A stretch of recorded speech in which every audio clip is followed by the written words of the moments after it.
Travail, effort, discipline. Maître mot de l'Épide où l'on entraîne les volontaires à aller de l'avant après un parcours cabossé.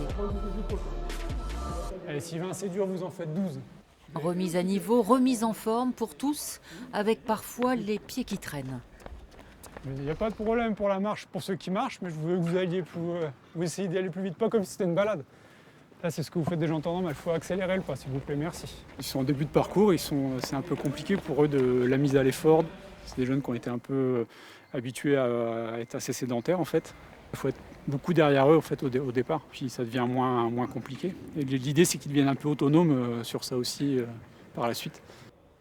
Ici, on forme 20% des jeunes au métier de l'uniforme, en particulier ceux de l'armée de terre. Mais c'est surtout aussi pour qu'une fois qu'ils réussissent les tests, qu'ils supportent la charge physique lorsqu'ils vont entrer à l'armée ou à la gendarmerie, aux pompiers. Parce qu'on sait que les classes, c'est le plus difficile. État d'esprit militaire à tous les étages, même à la cantine. Allez, messieurs, dames, on va se dépêcher. Si c'est pas les vacances, on va prendre l'air. Allez, finissez vos derniers fruits, profitez-en et après on y va, on se dépêche un peu s'il vous plaît, vous avez les derniers. Corvée obligatoire, avec des anciens de l'armée, des forces spéciales même, qui ont eu un parcours similaire. Moi, c'était l'armée, c'était le même système, mais sauf que c'était des gens qui étaient là en treillis et qui nous donnaient, c'était très bien. Moi, j'étais un jeune comme eux à l'époque, et pas de système adapté comme maintenant, ils ont la chance de pouvoir avoir. Là, il y a quand même du suivi, c'est assez important au niveau de la formation. Et nous, on les encadre du matin au soir, du coucher au lever, Au service de la jeunesse, l'Épide est aussi un moyen crucial d'intégration. Et vous, ça fait combien de temps que vous êtes arrivé à l'Épide ? Je suis arrivé le 21 juillet, ça fait 2 mois que je suis là. Nous assistons à un jeu de rôle en français de 2 étrangers volontaires qui veulent intégrer une entreprise. Oui, monsieur, j'ai plus d'électricité dans ma maison. Qu'est-ce que vous pouvez regarder ou pas ? Oui, je vais regarder. Il y a un matériel, je vais voir. Ce jeune Soudanais souhaite devenir électricien.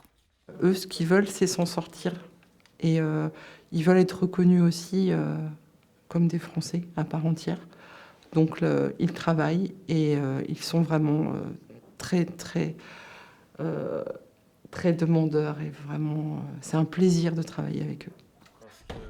Déscolarisés ou en difficulté sociale, pour eux, l'Épide est une main tendue. Ce volontaire, expulsé par ses 2 parents, nous parle discrètement de sa vie d'avant, dans la rue. On a le problème d'être dehors, à la vue de tous, il y a quand même un sentiment de honte.